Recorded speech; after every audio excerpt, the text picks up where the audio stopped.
গাইছ আপোনালোকে গম পায়ে ইয়াৰে আমাৰ মানে এই যিখিনি মুৰ্গী আছিল মুৰ্গীখিনি অলৰেডি গোটাই বিক্ৰী কৰি দিলোঁ দেখিছে। এতিয়া আমি কি কৰিছোঁ, ঘৰটো প্ৰথমতে ঝাৰু মাৰি আছোঁ। এই ফেমিলি ঝাৰু মাৰি আছে দেখিছেই। আমি ঘৰটো ঝাৰু মাৰি ইয়াৰ পাছত কি প্ৰচেছ কৰোঁ তাৰপাছত আপোনালোকক দেখুৱাই আছোঁ আৰু কৈও যাই আছোঁ। কিন্তু পোনপ্ৰথমে আমি কি কৰিব লাগিব, গোটেই ঘৰটো ভালদৰে ঝাৰু মাৰি চাফা কৰি ল'ব লাগিব। আৰু কি কাৰণত কৰিছোঁ, আমি ইয়াতে আকৌ নতুন বেটছ সোমাম। নতুন বেটছ মানে নতুনকৈ আৰু মুৰ্গী ইয়াতে সোমাম। সেইকাৰণে আমি কি কৰিছোঁ, ঝাৰু মাৰি ধুনীয়াকৈ চাফা কৰি লওঁ, ক্লিন কৰি লওঁ। আৰু তাৰপাছত আমি যিখিনি প্ৰচেছ আৰু আছে সেই প্ৰচেছখিনি কৰিম।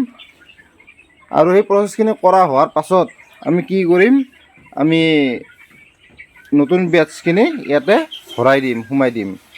আৰু এনেকৈ আমি কি কৰোঁ, এই চালনীৰে চালি যিখিনি জাবৰখিনি আমি উলিয়াই ইয়াতে এনেকৈ ভৰাই ল'ম। আৰু মাটিটো ইয়াতে থাকি যাব, বালু মাটিটো ইয়াতে থাকি যাব। জাবৰখিনি আমি অকল উঠাই ল'ম ঝাৰু মাৰি পেলাই দেখিছে। এনেকৈ মানে ঝাৰু মাৰি জাবৰখিনি আমি উঠাই ল'ব লাগে আৰু মাটিখিনি ভিতৰতে থাকি যাব, তেতিয়া কোনো অসুবিধা নহয়।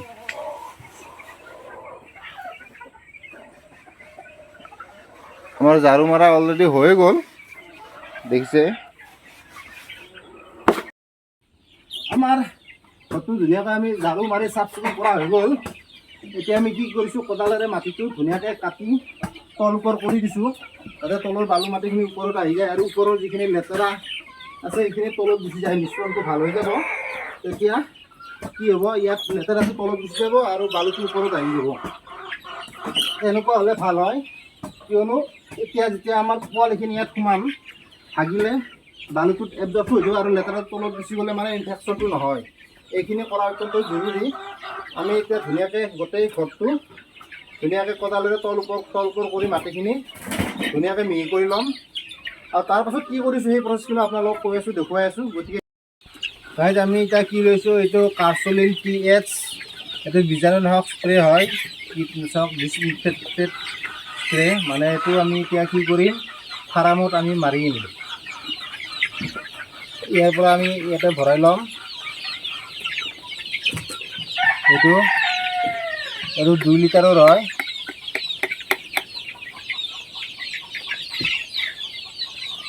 এক লিটাৰত 100 টকা দিলে হৈ যায়।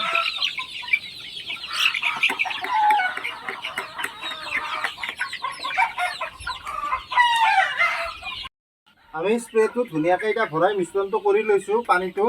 এতিয়া আমি ধুনীয়াকৈ এই গোটেই ৰুমটোত এই স্প্ৰেটো আমি ধুনীয়াকৈ স্প্ৰে কৰিম, যাতে ইয়াত থকা বীজাণু বা বেক্টেৰিয়া আদিবোৰ ধ্বংস হৈ যায়।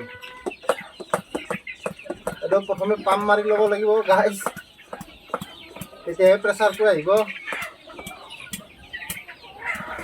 পাম্প মাৰি লোৱাৰ পাছত আমি এইফালৰ পৰা এনেকৈ ধুনীয়াকৈ স্প্ৰে কৰিম। এইটো দেখিছে, আৰু অলপ মাৰি লওক, প্ৰেছাৰটো বাঢ়ি লওক।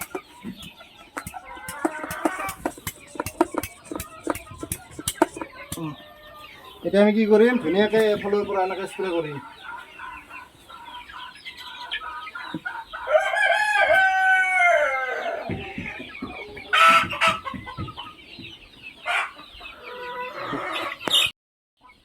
গাইজ আমি চেনিটাইজ কৰাৰ পাছত এতিয়া কি কৰিম, এই চূণ আনিছোঁ, চূণটো গুড়া কৰি লৈছোঁ। গুড়া কৰি লৈ আমি ইয়াত ধুনীয়াকৈ ছিটাই দিম। আৰু মুখত কাপোৰ মাৰি ল'ব, চূণে একদম নাকত ধৰে আপোনাৰ, সেইকাৰণে মুখত কাপোৰ মাৰি ল'ব। এইটো এনেকৈ কি কৰিব, অলপ অলপ এনেকৈ ছিটাই দি যাব দেখিছে।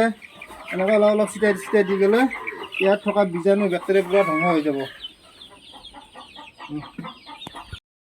গাছ এইখিনি মাল আমি এতিয়া এই পোৱালিবিলাক আমি তাতে চিফটিং কৰিম। গোটেই আমি তাৰমানে স্প্ৰেটো মাৰিলোঁ, এতিয়া আমি সিহঁতক তাতে চিফটিং কৰিম। ইয়াৰ পৰা ভৰাই লৈ যাম আমি ইয়াতে।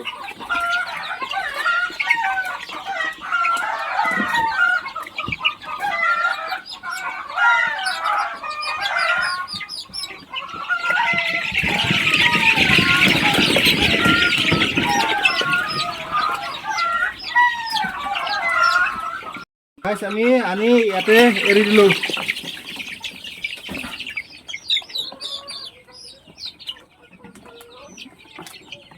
এইবিলাক আগতো আনি দিলোঁ, এৰি দিলোঁ। ভাল ভাল জেগা পাই গৈছে এতিয়া।